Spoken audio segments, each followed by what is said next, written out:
سوال ہے کہ اس قسم کے جو سوالات ہیں جو میں پڑھوں گا، اس کے جوابات کئی مرتبہ کئی سالوں سے بار بار دے چکے ہیں. جسے نہیں ماننا ہوتا تو مختلف ہیلے بہانے سے بار بار ایک ہی سوال کیا جاتا ہے. سوال یہ ہے کہ شیخ بدیع الدین شاہ راشدی رحمہ اللہ، جنہیں ہم شاہ بڑا سلفی عالم مانتے ہیں، انہوں نے بھی تو جمعیت اہل حدیث کی بنیاد ڈالی ہے، اس کے بانی امیر تھے. تو پھر دوسروں کو آپ کیوں کہتے ہیں کہ حزبیت ہے؟ اس میں دو تین باتیں قابل لحاظ ہیں. سب سے پہلے تو اہل الحدیث خود اپنے گریبان میں جھانکی کہ وہ اس بات کا دعویٰ کرتے ہیں، اور بڑے بڑے ائمہ کرام جو گزرے ہوئے ہیں ان کی بات کو بتایا جب جاتا ہے کہ ہم کسی کی تقلید نہیں کرتے اور ہم دلیل کی پیروی کرتے ہیں اور ہم کتاب و سنت اور فہم سلف پر چلتے ہیں، تو ہمیں اس کی دلیل چاہیے ہوتی ہے، نہ کہ کسی بڑے عالم نے اس طرح کیا. بہت سے بڑے علماء کرام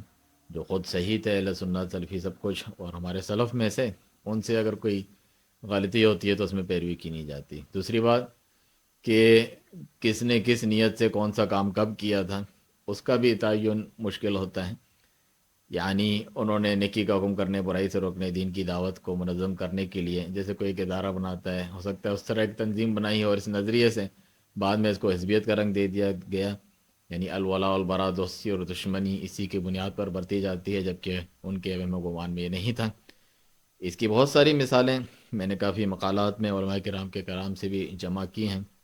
جو مکتبہ سلفیہ ویب سائٹ اور دیگر جگہوں پر بھی جو ہے نشر کی گئی تھی. یعنی حزبیت کے تعلق سے علماء جو منع کرتے ہیں کہ آپ دیکھیں سنت سیرت سے بھی بہت سارے کام، یعنی شروع میں جب اس میں خیر بھلائیاں جس نظریے سے شروع کر دیے گئے ہوں، بعد میں اس میں فتنہ فساد کا خطرہ ہو تو اس کو چھوڑ دیا جاتا ہے عظیم ترین مصلحت کی خاطر. جس طرح جو ہے حسن رضی اللہ عنہ اپنی خلافت جو ہے دستبردار ہو کے مسلمانوں میں آپس میں جھگڑا اور تفرقہ بازی جماعتیں نہ بنے، چاہے وہ برحق بات ہو، تو اس سے بھی جو ہے پرہیز کیا جاتا ہے. علم کو چھپانے کے باب جس طرح امام بخاری نے کتاب العلم میں ذکر کیے، اور کتاب التوحید میں بھی جو ہے امام محمد بن عبداللہ رحمہ اللہ نے وسائل میں ذکر کیا کہ بعض علوم کو بعض سے حکمت اور مصلحت کے تحت چھپایا جاتا ہے. اسی طرح بعض ایسے کام ہیں جو ٹھیک ہیں، جائز ہیں، فضائل والے ہیں، لیکن جب اس سے فساد یا بگاڑ زیادہ ہو رہا ہو تو وہ اس سے دستبردار ہو جاتے تھے. یہ بھی دینی حکمت میں سے ہیں. تو اگر ان کا اجتہاد ہے، عالم ہے، اور جو ہے علماء کے درجے پہ ہیں، اور انہوں نے یہ کام کیا، بعد میں ان کے بعد ہاتھ سے وہ نکل گیا اور حزبیت کی شکل اختیار کرنے لگا، تو اسے چھوڑ دینا چاہیے انسان کو. اگر اس کی نیت حق بات کی اتباع کرنی ہے، صرف شخصیات کو بہانہ بنا کے، ڈھال بنا کے ان کے پیچھے چھپنا اس کا مقصد نہیں ہے. ورنہ تو کتنے جو ہے ایسے معاملات سنت سے ثابت ہیں. نبی صلی اللہ علیہ وسلم نے فرمایا عائشہ رضی اللہ عنہ سے کہ اگر تیری قوم نہیں اسلام ایمان نہیں لائی ہوتی تو میں کعبۃ اللہ کو گرا کے جس طرح ابراہیم علیہ السلام نے بنایا تھا اسی طرح سے اسی بنیاد پر کھڑا کرتا ہے. لیکن نئے نئے ہوئیں کسی فتنے کے شکار نہ ہو جائیں تو بہت سی چیزوں کو چھوڑ دیا جاتا ہے. اس وجہ سے چنانچہ آپ دیکھیں جتنے علماء کرام کا آپ ذکر کرتے ہیں، شیخ ابن باز ہوں اور شیخ ابن عثیمین، شیخ البانی وغیرہ، پہلے پہل جب حالات ایسے نہیں تھے، بعد میں بہت ساری چیزیں نکھر کے سامنے آتی ہیں. مشاجرات صحابہ کے سے لے کر آج کے اس دور تک بھی مثلا اخوان المسلمین جو ہیں، جماعت اسلامی اخوان المسلمین، انہی کو بڑے بڑے عہدے دیے گئے وہاں پر، اور جو ہے وزارتوں میں بھی اور ساتھ میں تعلیمی میدان میں بھی سید قطب اس کے بھائی وغیرہ ان چیزوں کو نشر کیا جاتا تھا. سعودی حکومت کی طرف سے ان پہ یہ چیزیں ظاہر نہیں تھیں تو عید کی قبر پرستی کے خلاف دو چار باتیں کر دیتے تھے، بعد میں حاکمیت، تکفیر، حکمرانوں کے خلاف خروج اور حکم بغیر ما انزل اللہ پر کی غلط سے سلفی تفسیر سے ہٹ کے جتنے بھی فسادات ان کی وجہ سے ہوئے، تو کتنے دہائیوں کے بعد ان پر باقاعدہ پابندی لگی، انہیں بدعتی گمراہ قرار دیا گیا. تو شیخ ابن باز رحمہ اللہ وغیرہ کے پرانے فتاوی بھی دکھاتے ہیں. میں نے ان میں تقابلہ بھی جو ہے جمع کیا تھا کہ وہ تو ان کو بھی کہتے ہیں اہل سنت جماعت میں سے صحیح ہے، ہر کوئی اچھا کام کر رہے ہیں. تبلیغی جماعت پر آپ بہت پرانے کلام جو ہے شیخ ابن باز کے لا سکتے ہیں، ابن عثیمین کے. ہاں دین کی دعوت تبلیغ ہونی چاہیے، اللہ کی طرف بلاتے ہیں، اور جو ہے دنیا اور غیروں سے تعلق توڑ کے اللہ سے بنواتے ہیں. بعد میں معلوم چلا کہ نہیں، وہی صوفی یا شرعی ماتریدی ہیں، اور اپنے جو خرافات، بدعات اور تھوڑی بہت شرکیات اور بے سروپا واقعات وہ پھیلاتے پھرتے ہیں. تو پھر ان کا رد کیا. یہ لوگ بھی اس بات کو دلیل بنا کر پیش کرتے ہیں، پرانے فتاوی شیخ جو ہے محمد بن ابراہیم جو پہلے تھے یا شیخ ابن باز کے، کہ ہماری تائید میں کہے گئے ہیں، پیش کرتے ہیں شیخ ربیع المدخلی رحمہ اللہ نے الگ سے کتاب لکھی ہے جس کا میں نے ترجمہ بھی کیا ہے، اور وہ ویڈیو کی صورت میں بھی موجود ہے انٹرنیٹ پہ، کہ ان کی تعریف کے پرانے کلمات ہیں، بعد میں ان کی حقیقت ظاہر ہوئی تو انہیں گمراہ اور گمراہ 72 فرقوں میں سے ان کو گن کر جو ہے گمراہ قرار دیا۔ انہوں نے اتنے سخت الفاظ بھی ان کے لیے استعمال کیے، اور آپ دیکھیں حال ہی کچھ سال پہلے جو ان پہ پابندی بھی لگی وہاں پر، یعنی پہلے تو ان کی جو ہے ایکٹیویٹیز وغیرہ جاری تھیں، کیا یہ دلیل ہے کہ وہ صحیح منہج پر ہیں؟ تو اس طرح ہوتا ہے کہ بہت ساری چیزیں شروع میں اس کے فسادات عام نہیں ہوتے، جلسے جلوس دھرنے وغیرہ اس کے بارے میں آپ کو جو ہے ایک دو دہائی پہلے کے جو ہے آپ کو فتویٰ ملیں گے علماء کے، اس سے پہلے کے نہیں ملیں گے، اس کا فسادات اس طریقے سے ظاہر نہیں تھے۔ تو جن کے دلوں میں روگ ہوتا ہے، وَأَمَّا الَّذِينَ فِي قُلُوبِهِمْ زَيْغٌ فَيَتَّبِعُونَ مَا تَشَابَهَ مِنْهُ ابْتِغَاءَ الْفِتْنَةِ وَابْتِغَاءَ تَأْوِيلِهِ، اللہ کی آیتوں کے ساتھ اس طرح کرتے ہیں، یعنی متشابہات کے پیچھے پڑتے ہیں، اپنے فتنہ جو پہلے سے ہی دلوں میں انہوں نے بٹھایا ہوتا ہے، حزبیت ہو یا بدعت والوں کی بدعت ہو، تو وہ اسی طرح کتاب و سنت سے نکالتے ہیں، تو علماء کا کلام تو یا ان کا عمل جس طرح آپ بتا رہے ہیں شیخ بدین شاہ، تو اس سے بھی کم تر چیز ہے، اس کو اپنے لیے حق میں یہ لوگ کیوں نہیں جو ہے استعمال کریں گے پہلے سے ہی دلوں میں جن کے فتنہ ہوں۔ اچھی طرح یاد ہے کہ شیخ بدین شاہ رحمہ اللہ یا پچھلے علماء کا نام بتا کر جو ہے ان پر فتویٰ لگاؤ، انہیں کیوں نہیں آؤٹ کر رہے، حالانکہ یہ طریقہ ہی صحیح نہیں ہے۔ ان کی کتاب ہے رموز راشدیہ، اس میں ذکر ہے کہ جو ہے دھرنا دے سکتے ہیں حکومت خلاف، جو ہے جلوس اپنے مطالبات منوانے کے لیے، مالاکنڈ میں شریعت کے نفاذ کے نام پر جو ہے صوفی محمد کی تحریک نے کیا ہے، اور ٹرین پٹڑی پر لیٹ گئے ہیں، اس طریقے کی بات۔ تو انہوں نے کہا لوگ دنیاوی مطالبات کے لیے کرتے ہیں، شیخ بدین شاہ فرماتے ہیں تو دین کے لیے تو یعنی اچھی بات ہے اگر وہ اس طرح کر رہے ہیں۔ دیکھو دلیل مل گئی نا کہ شیخ بدین شاہ راشدی رحمہ اللہ جو ہے جلسے جلوس دھرنے کے قائد تھے، حالانکہ نہیں اس قسم کے جلسے جلوس سیاست وہ تو ان کا رد کرتے تھے، ایسا کوئی حدیث نہیں کہتے تھے، یہ جمہوریت سیاست تصویر ووٹ ان چیزوں پہ تو رد پہ اصلاح حدیث آپ کتاب پڑھیں، ان کی تقریر سنیں، اس کے خلاف ہیں۔ بعد میں اس کے فسادات ظاہر ہوئے، اور وہ 1982 آپ کی ہماری پیدائش کے وقت کی باتیں ہیں، تو بعد میں یہ چیزیں ظاہر ہوتی ہیں تو ان کا اس طریقے سے رد کیا جاتا ہے۔ جن کے دلوں میں فتنہ ہے تو وہ اس کو استعمال کرنے لگاؤ فتویٰ۔ ان کے اپنے جو امیر موجودہ امیر ہیں شیخ جو ہے عبداللہ ناصر رحمانی صاحب، انہوں نے بھی اس بات کا رد کیا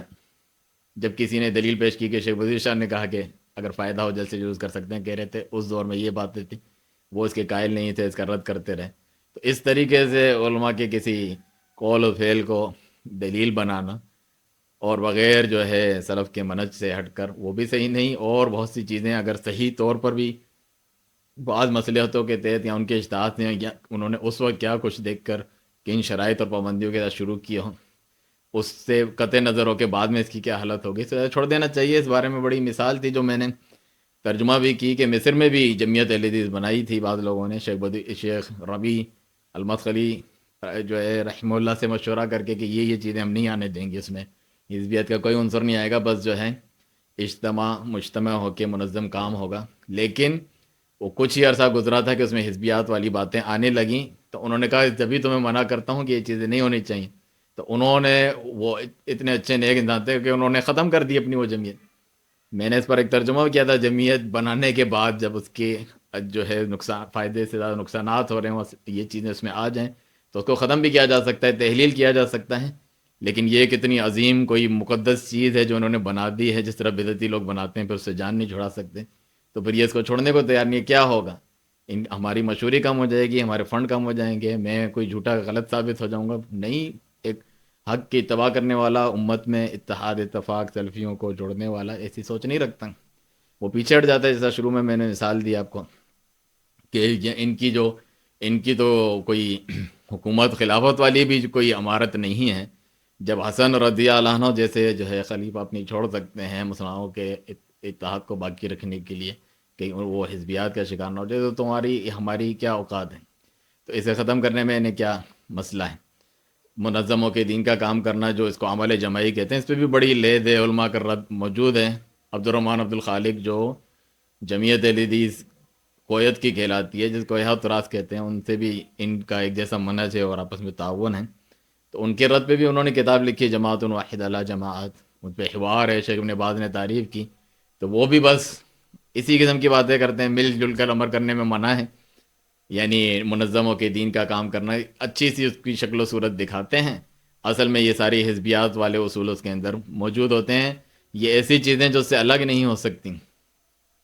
جب تبلیغی جماعت دعوت و تبلیغ کا ہم کام کرتے ہیں، اللہ کی راہ کی طرف بلاتے ہیں، شیخ ابن باز رحمہ اللہ نے خوش ہو کے کہا اچھی بات ہے، لیکن معلوم چلا کہ اس طریقے سے بلاتے ہیں، یہ منہج ہے جو اس سے الگ ہو نہیں سکتا. اسے ختم، یہ جماعت ہی ختم ہو جانی چاہیے، اور یہ منہج آپس میں لازم ملزوم ہے. اسی طرح یہ حزبیات اور جمعیات کا حال ہے، اس سے الگ ہو کے نہیں رہ سکتے. اس طرح شیخ عبد المحسن رحمہ ان کے بارے میں بھی کہتے ہیں کہ اگر کوئی اچھی جماعت ہے، اس طریقے سے ہیں، تو کیا کام کرو. ان کے اقوال لاتے ہیں. انہوں نے بھی یہی کہا کہ یہ جو اس کے اندر خرابیاں ہیں جو حزبیات والی ہیں، جو ہم گناتے رہتے ہیں آئے دن، سر درد کیوں ہے ہمیں، ان کے رد کی ضرورت کیوں پڑتی ہے، اور یہ خود مردودوں والے کام کیوں کرتے ہیں، کیونکہ وہ اس کا ایسا عنصر ہے جو اس سے الگ ہو ہی نہیں سکتا. یہ تھوڑی کوئی یہ سلفیوں کی طرح ان چیزوں کو مانتے ہیں. یہ تو اپنی غیرت اور اسلام اس کے خلاف سمجھتے ہیں کہ ہم حکمران کی اطاعت کریں، ریاست میں عام بندہ بن کے رہیں، میری یہ اوقات تھوڑی، میں امیر ہوں، میرے ذیلی امیر ہوں، یہ ساری چیزیں چلتے رہیں، ہمارے فنڈنگ کا نظام اور دوسرے حزبیات کے جو ان کے طریقے ہیں، اس کے بغیر تو ان کی جان نکلی جاتی ہیں. یہ تو اس اوقات پہ گر کے نہیں آ سکتے کہ اپنے ایک مومن کی جو ہونی چاہیے کہ ایک اونٹ کی جس طرح نکیل باندھ دی جائے اور مطیع فرمانبردار ہو جاتا ہے، اسی طریقے سے نبی صلی اللہ علیہ وسلم نے فرمایا کوئی بھی امیر ہو، حکمران ہو، اچھا ہو برا ہو، جماعت المسلمین کے امام کو سیاسی طور پر ان کے ساتھ رہنا اس اکٹھ میں، وہ تو قابل قبول نہیں ہے. اس کا تو یہ رد کرتے ہیں، اس کو تو یہ مانتے نہیں ہیں. تو یہ کسی عالم کی، جس طرح میں نے آپ کو تفصیل بتائی، یہ باتیں دلیل نہیں ہو سکتی کہ ان پہ فتویٰ لگاؤ، پھر ان کا کیا حکم ہے، پھر ہمیں کیوں کہتے ہو، پھر ان کو بھی کہو. آپ زندہ ہیں، جو چلے گئے ہیں، تلک امۃ قد خلت لہا ما کسبت ولکم ما کسبتم ولا تسألون عما كانوا يعملون. ایک امت ہے جو چلے گئی، انہوں نے جو کیا ان کو ملے گا، تم جو کر رہے ہو تمہیں ملے گا، تم سے ان کے بارے میں نہیں پوچھا جائے گا. تو جو زندہ ہے وہ تو رجوع کرے نا حق کی جانب، بس ان کو بتانا کہ انہوں نے ایسا کیا تھا اس لیے میں بھی اس طرح کر رہا ہوں، ورنہ ان پہ بھی حکم لگاؤ، یہ اللہ کے یہاں تو آپ کو نہیں بچا پائے گا. یہ بات، یہ عذر آپ جو زندہ موجود ہیں وہ یہ نہ کریں. جبھی تو ہم مقلدوں کا جو تعصب کرتے ہیں، مذہبی رد کرتے ہوئے یہی تو کہتے ہیں ائمہ اربعہ ہو جو بھی اللہ ان پہ رحم کرے، مجتہد ہیں، ان سے درگزر فرمائے، وہ تو مجتہد، ان کو تو اجر ملے گا. لیکن جس کو معلوم چل جائے غلطی، اس کے لیے کیا جائز ہے کہ پھر بھی جو ہے وہ باطل پر جو ہے چلتا رہے، یہاں باطل پر چلتا رہے، یا حق بات ہی کیوں نہ ہو، بعد میں اس کے اندر باطل کی آمیزش ہو کے فائدے سے زیادہ نقصان ہو رہا ہو تو اسے کیوں نہ چھوڑے. تو یہ اس تعلق سے بارہا آپ ایک ہی سوال کرتے ہیں جس کا جواب دینا میں نے تفصیل کے ساتھ مناسب سمجھا. ان تمام چیزوں کو تحریری شکل میں بھی آپ دیکھ سکتے ہیں.